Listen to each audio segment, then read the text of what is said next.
Please do not worry, as we will take over the $3 million inheritance and the apartment buildings left by your father. Kathy, my brother's wife, declared confidently. Filled with joy, or so it seemed, she smiled in front of the portrait of my father, who had passed away.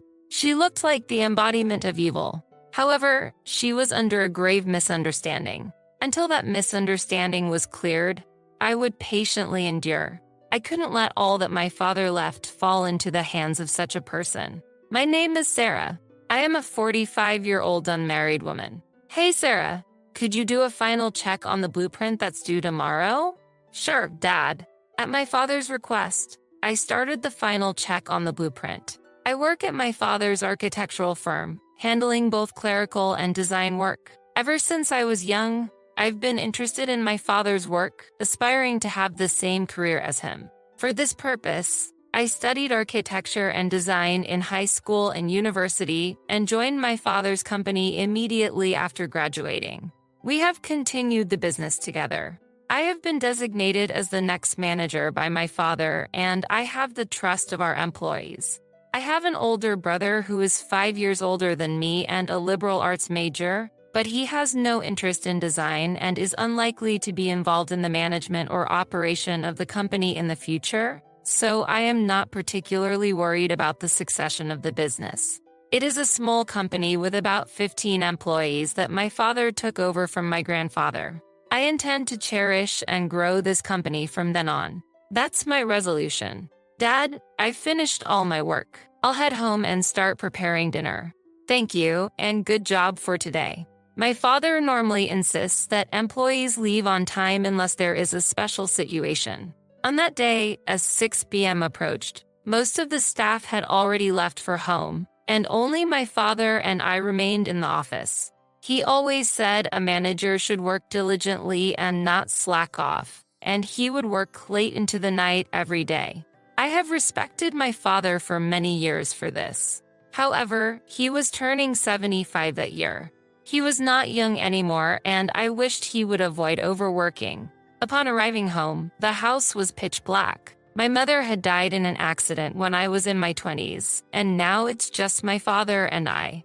As I turned on the light and was about to start preparing dinner, I heard the door opening. "Oh, Sarah, are you here?" It was the voice of Kathy, my brother's wife. I wondered what she needed at dinner time. "What brings you here so late?" "I don't care about you." "Where's your dad?" I honestly couldn't feel any affection from Kathy's harsh words. It seemed she hasn't had very good feelings toward me since before she married my brother. "Don't depend on your parents and live a sloppy life. Don't expect to rely on us when you get older," she would often say. I live independently without relying on my father and have no intention of asking my brother and his wife for help in my old age. But arguing is pointless. No matter what I say, she doesn't listen. She continued her barrage of words. "Claiming you're not dependent while you have a job thanks to your father's business? You can't predict the future as you age. You should save up for retirement early." She would always criticize me at every opportunity. After speaking with her, I realized that talking to someone who harbors ill feelings toward me is meaningless. Since then, I've tried to avoid her as much as possible. My brother got married in his 40s, so they don't have children. Yet, she had the audacity to tell me, being unable to have even one child, "You're a burden to society." That statement applies to her as well, but I never said it out loud. That's because my brother told me Kathy once had an illness and can't have children because of that. So, please avoid that topic. I know there's a difference between a person who can't have children even though he or she wants it and a person who can wish for it but decided not to. But still, I couldn't comprehend what made my brother decide to marry her. Around that time, question marks seemed to be floating above my head all the time. Oh, how I detested them. "So, when will your dad be returning home?" "Dad will likely be home late tonight. He said he would stop by the apartment first." That apartment, huh?" Kathy said with a sly smile. "That apartment was originally passed down from my grandfather to my father. While we no longer owned it, Dad still cherished it as a property I received from my dad and regularly checked on it. He even actively did the cleaning and weeding that the property management company usually handled, apparently to the residents' delight. Hearing that Dad wouldn't be back soon, Kathy quickly gathered her things and began to prepare to leave. What could her true purpose be? Make sure you tell your dad that I came to check on him. Don't forget. After giving me these instructions, Kathy looked around the house, then left. Dad, Kathy came over. I wonder what she wanted. I don't know. She came over when I was alone before, but she just sat there and didn't really do anything. Honestly, I'm glad I wasn't home, my father said with a wry smile. Neither Dad nor I could grasp her true intentions. Well, she is a bit odd, so maybe her motives are incomprehensible to us normal folks. But I don't mind it much. Sarah, dinner was delicious today as well. I'm always grateful, Father said with more gratitude than usual. What's with you all of a sudden? It feels weird. I joked, and my father laughed shyly. You've become so reliable, Sarah. Maybe it's about time for me to retire. What are you talking about?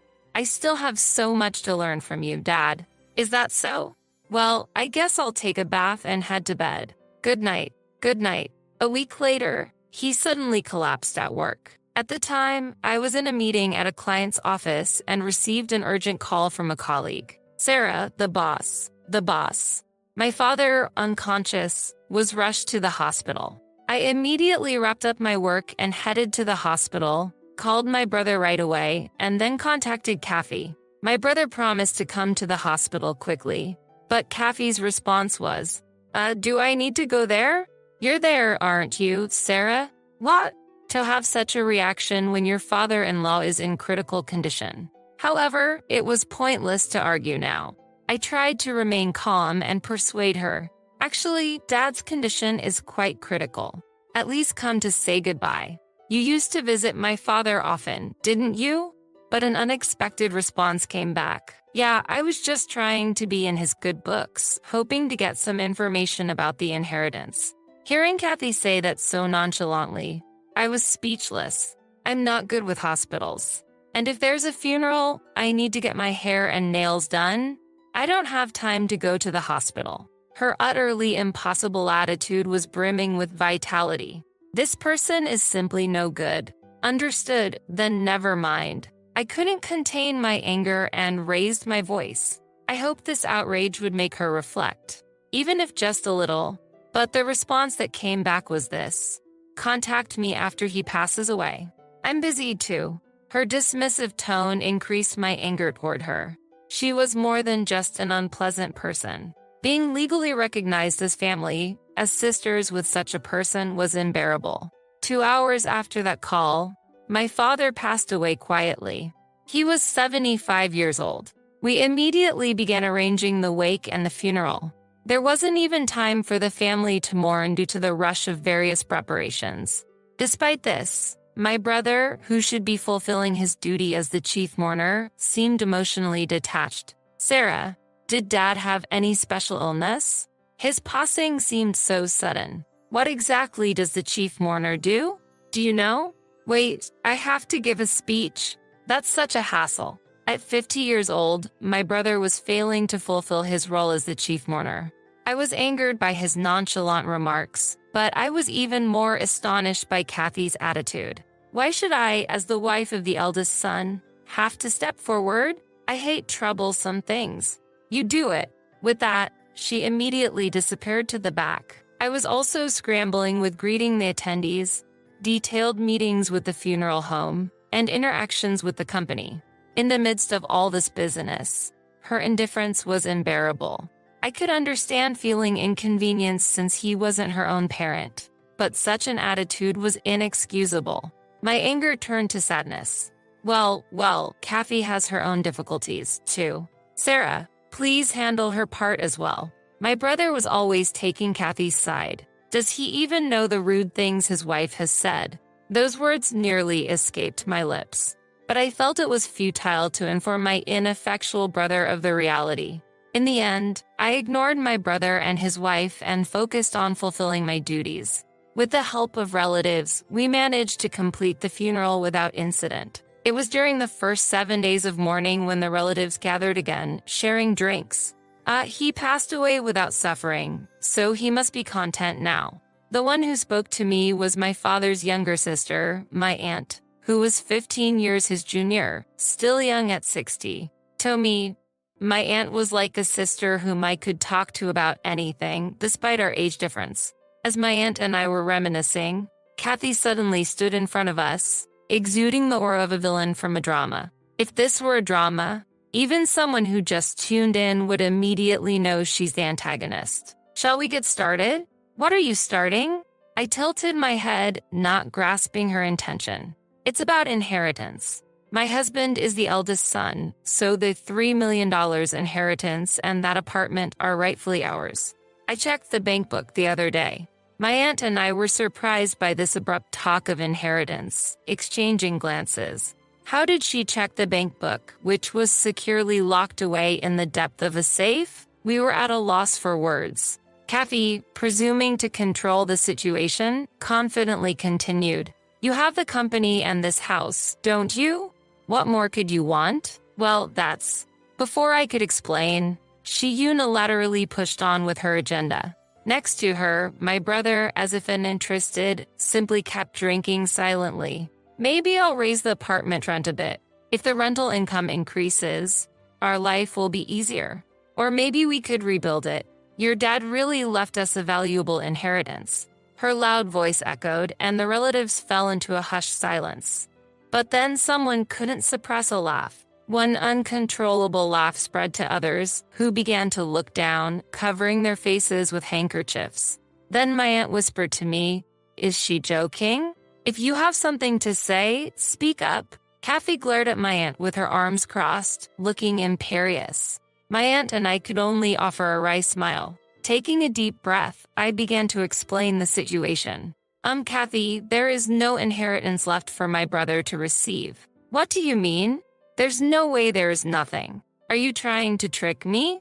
Kathy's face, once triumphant, now filled with anger. "The circumstances are different. The apartment belongs to my aunt, and I have taken over the company.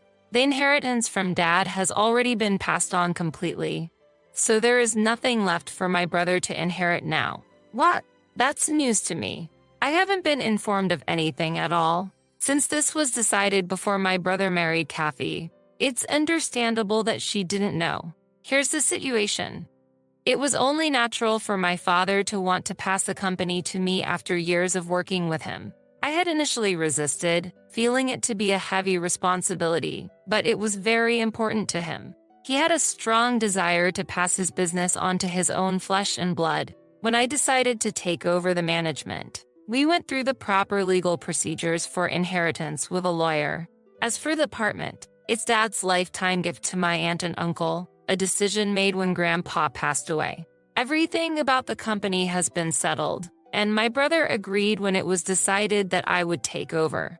Lastly, the ownership of this family home has also been transferred to my name. So, there is really nothing left for my brother to inherit now. As I carefully explained the details, my brother seemed to recall something and began to speak. Now I remember. Dad gave me a substantial amount of money as a lifetime gift or something. Was that what it was? I got a lot of money all at once and just spent it without much thought. Ahaha. Indeed, my brother used to spend quite lavishly when he was single. He would travel overseas more than 3 times a year, his taste in brands significantly upgraded, and it seemed he would change cars several times a year. So the apartment is in Andy's name. I always thought I would inherit it. My brother must have conveyed such information to Kathy without verifying it. Unaware of the true circumstances of the money he received amounting to nearly $1 million, he had spent almost all of it without a second thought. This was easy to imagine. So what about the bank book with the $3 million in it? That's an old bank book from the company that's no longer in use. But why do you ask? It should have been stored in the safe. That old safe. Perhaps it had been opened with a thin tool of some sort. If so, that would be quite a feat. My aunt frowned and stared at Kathy. At that moment, my brother murmured quietly, "Did Dad hate me?" "What?" I let out an exasperated voice at his unexpected remark. "Because it's just Sarah who gets the special treatment. I've already spent all my money and I have none left. You'll have the house and the company." To such a childish remark, my aunt stood up. "You're an adult now. Why would you say such things? Do you know how hard Sarah worked to take over the company?" "Auntie." My aunt understood the struggles and efforts I had gone through, knowing that my decision to take over the company was not made lightly. She spoke in my defense for that reason. "The financial hardship you're facing is the result of your own actions. It's only natural that your money would run out if you lived so lavishly." I remember Dad frequently worrying about my brother's extravagant lifestyle. Giving him cash might have been a mistake. If such wastefulness continued, bankruptcy would be inevitable sooner or later. I shared his concerns, and my brother used up the lifetime gift he received from Dad within a few years. Not leaving cash behind now is, in a way, a lesson from Dad. One should enjoy luxury from income earned by one's own work, not from unexpected money. My aunt's stern advice made my brother hang his head. However, Kathy was not convinced. "I've never heard of anything like that. Why am I the only one who doesn't know? I can't believe the apartment wasn't his anymore." "That's because it happened before you came into the family. I'm the wife of the eldest son, and I wasn't informed at all. Dad didn't teach me anything. This is strange." Watching Kathy's outburst, it was clear that my father had not discussed the inheritance with her, but I could somewhat understand his intentions. Maybe he had always seen through Kathy's greedy nature, her significant attachment to money. "There's nothing strange about this. It's Dad's will." At my calm response, Kathy's eyes widened and she raised her voice. "I won't accept this. I'll sue you. But you're not even in a position to inherit, so I don't think you have any right to reclaim anything." Hearing my logical statement, Kathy became furious. She knocked over a vase that was a keepsake from our mother, shattered the glasses on the table, and rampaged around, screaming incoherently. What was supposed to be a gathering for my father's memorial turned into an unexpected uproar. Eventually, my brother and other relatives had to intervene to calm her down, and the gathering came to a somewhat peaceful end. "Kathy, I'll send you the bill for the broken vase and glasses later. Wrecking someone's house is not acceptable." "Shut up, you money grubber." With those words, Kathy hastily left the house with my brother in tow. Honestly, if anyone's a money grubber, it's her. It's astonishing how money can change a person so grotesquely. It was a day when I fully realized the true horror of Kathy's nature. In the end, my brother and Kathy got divorced. Surprisingly, the initiative for the divorce came from my brother, who was always hesitant in making decisions. After witnessing her obsession with money, I became scared to be with her. My brother said with a pale face that seemed to indicate he had no visible wealth left and seemed to wonder what would have become of him if he had. Kathy, who was a housewife, claimed she couldn't survive if they got divorced. But then we found out something about her. Actually, Kathy had a criminal record for marriage fraud before we got married. When I brought that up with the lawyer and filed for divorce, she surprisingly agreed to it easily. I was shocked to learn about her unexpected past. However, considering her abnormal fixation on money, perhaps it's not surprising she had some issues. To be honest, I'm relieved that the family ties with such a person have been severed. Yet, I can't help but worry about my brother's lack of judgment. As his sister, I feel concerned. "Sarah, boss, you have a visitor." I stood up at the call from an employee. "There's no need to start calling me boss." I still feel a bit embarrassed by the title, but I am also aware of the grave responsibility I hold to protect this company and its employees. The CEO is the boss. Right, boss? We're all looking forward to the next payday. I can't help but smile at another employee's joke. You all really love your jokes. I'm happy to be recognized as their leader. Dad, I swear I will protect this company. With that resolve in my heart, I hand my business card, printed with President and CEO, to the visitor.